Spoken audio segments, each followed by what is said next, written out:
আল হাসাদ অর্থাৎ হচ্ছে হিংসা। অন্তর নষ্ট করা হচ্ছে হিংসা।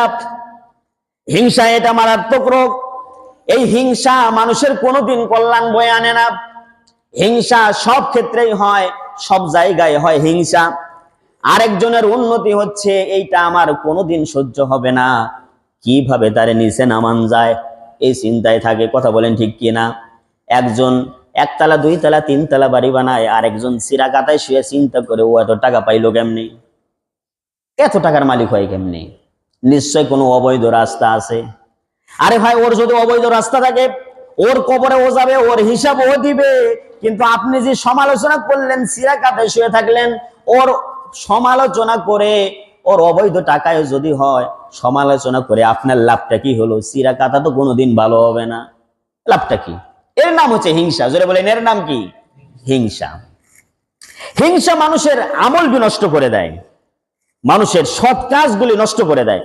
قال رسول الله صلى الله عليه وسلم إياكم والحسد فإن الحسد يأكل الحسنات كما تأكل النار والحطب।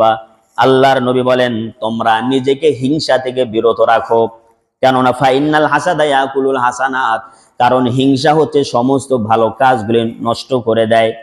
কামা তাকুলুন নার ওয়াল হাতাবা, যেমনি ভাবে খড়কুটোগুলি আগুনে জ্বালিয়ে পুড়িয়ে ভস্ম করে দেয়, খড়কুটোগুলি আগুন যেমনি ভাবে জ্বালিয়ে পুড়িয়ে ভস্ম করে দেয়, ঠিক তেমনি হিংসা মানুষের সমস্ত সৎ কর্মগুলি জ্বালিয়ে পুড়িয়ে একেবারে নিঃস্ব বানিয়ে দেয়। এই হিংসা মানুষের মারাত্মক রোগ। আমি আমার বক্তৃতায় একটা দৃষ্টান্ত দিয়ে থেকে হিংসা, সেটা হচ্ছে এই যে এক গ্রাম্য কৃষক মাঠে গেছে কাজ করার জন্য। কাজ করতে গিয়ে একটা বিশাল বড় একটা পাথর পাইছে। পাথর এখন সাদা শুভ্র সুন্দর পাথর। পাথরে আঘাত করছে, দেখে ওর ভিতর থেকে বিশাল একটা বুজুর্গ ব্যক্তি বেরোচ্ছে। বলতেছে, আমাকে ডাকলে কেন, কি চাই? বলছে, স্যার আমি তো আপনারে ডাকি নাই। গ্রাম্য মানুষ ভয় পেয়ে গেছে, স্যার আমি তো ডাকি নাই। কয় না, তাহলে এই পাথরটাকে তুমি আঘাত করলা কেন? কয় আঘাত করি নাই, হয়ে গেছে। তবে ঠিক আছে, তুমি আমার কাছে কি চাও? তুমি যা চাবে আমি তা দিয়ে দেবো। যদি এখন ইনস্ট্যান্ট কিছু না চাও, তাহলে আমাকে যত্ন করে রাখতে পারো, বিপদে পড়লে আমারে ডাকো, আমি সারা দেবো। বলছে, স্যার ঠিক আছে, আমি চিন্তা ভাবনা করে বলবো। এ বলার পরে চলে গেছে, পাথরটা নিয়ে বাড়িতে গেছে। যাওয়ার পরে সুন্দর করে শোকেসের ভিতরে রেখে দিস। আর স্ত্রীকে বলছে, খবরদার, মূল্যবান জিনিস আছে, এই জায়গায় হাত দিবে না। আর মিয়া মানুষ তো ওই জিনিস নিষেধ করবেন যেটা আগে করবে সেইটা।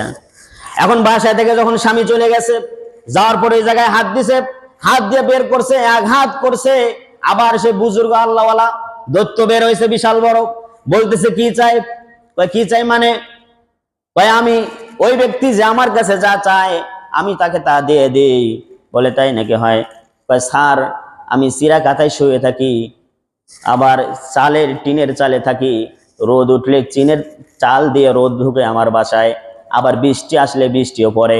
চিরা কাতায় শুয়ে থাকি, জীবনে কিছু হয় না। যদি আপনি আমার একটা বিল্ডিং বানায় দিতেন। তবে আগে শর্ত ছিল একটা, যে তোমাকে যেটা দেব তোমার প্রতিবেশীদেরকে ডবল দেব, এটা শর্ত ছিল। এইবার যখন একতলা হয়ে গেছে, এখন ওর যদি একতলা হয়, প্রতিবেশীর কয়তলা? জোরে বলেন, কয়তলা? এইবার কৃষক মাঠ থেকে আসছে, আসার পরে বাসায় প্রবেশ করে দেখে সর্বনাশ, চতুর্দিকে দোতলা বিল্ডিং আর ওর একতলা। বাসায় ঢোকার পরে ওই লাঠি, ওই যে গরু পিঠে একটা লাঠি, ওটাকে আপনারা কি কোন? আমাদের বাংলা ভাষায়, আমাদের আঞ্চলিকতা কয় হাইলা বান্টি। ওইটা দিয়ে স্ত্রীর কলার ধরছে। ধরার পরে বলতেছে, বল এটা হলো কেমনে? কয়, রাগ করছো কেন? চিরা কাটাও নাই, আবার ফুটা চালও নাই, এত সুন্দর হইছে, তবে অসুবিধা কি? তুমি শান্ত হও, আমাকে একজন দিয়েছে এটা। কয়, আমি সব ঘটনা জানি, কিন্তু তুমি এইটা করলে কেন? আরে আমার তো হয়েছে একতলা, কিন্তু প্রতিবেশীর যে হলো দোতলা। স্ত্রী কয়, তাই নাকি? কয়, হ্যাঁ, এটা তো অসম্ভব, মানা যায় না। স্বামীও কয়, মানা যায় না, কি করা যায়? আবার পাথরে আঘাত করছে। আঘাত করার পরে আবার যখন বের হয়েছে, হওয়ার পরে বলতেছে, কি চাই? কয়, স্যার আমার দুইটা চোখ দরকার নাই, একটা চোখ অন্ধ করে দেন।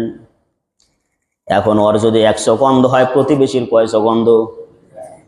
জোরে বলেন, কয় চোখ? এর নাম হচ্ছে হিংসা। জোরে বলেন, কি?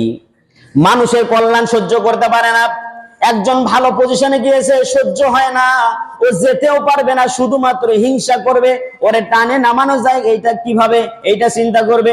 গরিবের ছেলে ইউনিভার্সিটিতে চান্স পেয়েছে, টাকা নাই পয়সা নাই, ওর বাবার কথা শোনা তাও যায় না, সমাজের লোক তারে নেগলেক্ট করতেই থাকে। ও লেখাপড়া করে লাভ কি? বিশ্ববিদ্যালয়ে চান্স করে কি চাকরি হবে না, কিছু পাবে না। মানুষের হিংসা, মানুষ মানুষকে পছন্দ করতে পারে না।